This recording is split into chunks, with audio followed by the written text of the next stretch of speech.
What's going on, guys? You know what? I almost didn't make it today. I told myself, I made a story to myself that Corey, you've done good. You've uploaded a couple videos for the week. You deserve a break. I haven't even put in the work yet. It's amazing what the mind can tell you. So, for those new to my channel, my name is Corey. I am divorced starting 8 months tomorrow. This channel is about the lessons learned, the mistakes made, and the things that I'm doing to move forward to start my life over. I am a car enthusiast, hence the name of the channel, Lonely Driver. You can tell by the helmet here. Neat little helmet. And I am going to talk to you guys today about something I don't normally do, and that is ask ChatGPT. What did it think about one of the conversations that I had in my relationship? I wish I had a time, a date for this. It's probably in my email somewhere, but I just grabbed a screenshot of it and I fed it into ChatGPT.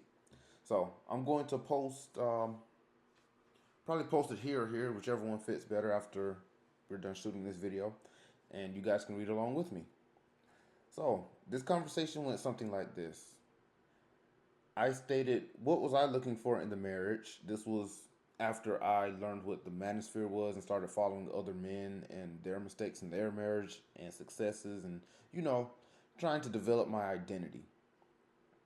And she asked me, Corey, what do you want out of this marriage? What are you looking for? And in response, I'll tell you what I'm looking for in the marriage. And if you watch my other video, this was us trying to rebuild after I had my emotional affair. So, mine were, my things were, I wanted peace, quiet, and freedom. Shout out to CGA. And her response was, thank you for sending these. Can you be more specific about what each of these three mean to you? How do you define them? Bruh. Peace, quiet, and freedom is, I don't think you could break it down more than that. That is like, but continuing. I'm asking so that they can be accurately carried out. All right. So at least she was willing to carry them out. Now, the things that she wanted, let's list those things out. Her. She needs a guarantee that she nor our relationship will be treated or spoken to in the manner that occurred from March 2020 through April 2022. It's real specific. I need a guarantee that you have worked on and addressed the beliefs and actions that fueled March 2020 through April 2022. Okay, that's fair. Gotta do the mental and the emotional work. I understand. Respect, whether I'm present or not. Radical honesty and transparency. Emotional vulnerability. Opening up. Yeah, they want that. Loyalty, devotion, sincerity, commitment to keeping your word. Commitment to co creation of our relationship. No ultimatums, threats, or singular my way or the highway thinking. Commitment to treating one another with empathy, care, consideration, and kindness. Commitment to me addressing any issues that you have with her promptly and directly so they can be resolved.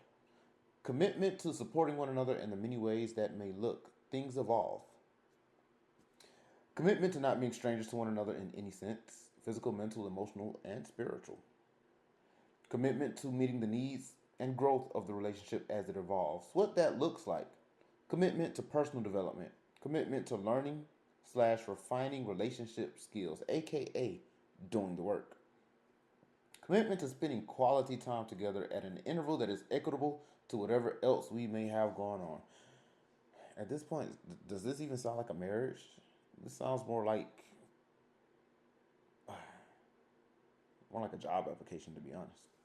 So that was my requirements and her requirements to what we needed to move forward in the relationship after I guess I committed my emotional affair. I'm not proud of that, by the way. It sucked, but I had a weak point. I had a weak moment, and in marriage, you have to bat 1,000. Especially as a man, you have to be perfect. The first mistake you make will either be your last, or it'll knock you down to like 10%. So you got to be perfect. Good luck. So I fed this into Chat GPT. temporary chat. I kind of have ChatGPT programmed in a manner that fits me, so it talks to me very honestly, very logical, and very methodical, process-driven type responses. So, here's what it fed back to me. Based on what is shown in those messages alone, the relationship. I'm sorry, I forgot what I prompted it. I prompted ChatGPT. Is this does this look like a balanced relationship to you? Okay, that was my prompt. Now we can continue. Based on what is shown in those messages alone, the relationship as written is not balanced. Huh. Dang, I didn't know that. Who could have figured that out? Now, here's why. Stated plainly and without emotional framing. So we're not putting blame on any party here. We're not saying one is better or worse than the other or good or bad. We're just saying this is it logically, which is what I like. The exchange is asymmetrical. One side offers three values: peace, quiet, freedom. The other side responds with a multi page list of conditions, guarantees, behavioral requirements, emotional labor expectations, and future obligations. This is not dialogue. This is a terms and conditions document. It's brutal. Balanced relationships involve mutual expression, comparable emotional labor. Sorry, I had to scroll. Similar levels of vulnerability, shared responsibility for repair and growth. What appears here is one person sets simple internal needs, the other converts them into a compliance contract. That is a power imbalance. ChatGPT is nasty, bro. Whew. Number two, peace, quiet, freedom versus prove, guarantee, perform. Those three words are about internal state and boundaries. Peace, emotional safety. Let me feel emotionally safe with you. If I'm emotionally safe, I can open up to you. I'll tell you my darkest secret. I'll tell you my thoughts. I'll tell you what I think about you, right?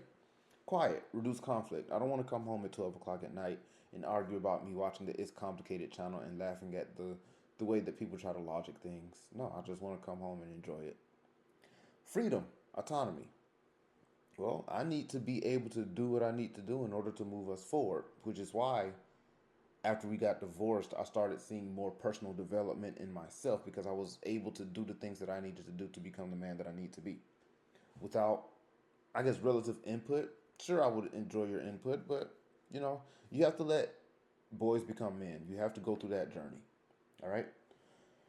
The response reframes them as guarantees, continuous emotional availability, ongoing behavioral surveillance, obligations to prove growth forever. That is a category error. It turns needs into control structures. This is actually based on fear. When women feel fearful in their relationships, they'll try to control the relationship, and they'll try to control what you do to make sure the relationship is successful in their eyes, or goes according to the way that their vision in their mind's eye is displayed. The list is one directional. It's a check valve. Notice what is missing. What's missing, guys? There is no section that says what I will do for you, how I will show up differently, what you can expect from me. And I used to push back on things like that whenever she would say, Corey, I need this from you. Or you need to stop doing this. I would ask, okay, how did you contribute to that? What was your role in that action? I didn't do anything. That's all on you. So, yeah, it's very one directional. Everything is framed as I need you to do, be, guarantee, and demonstrate.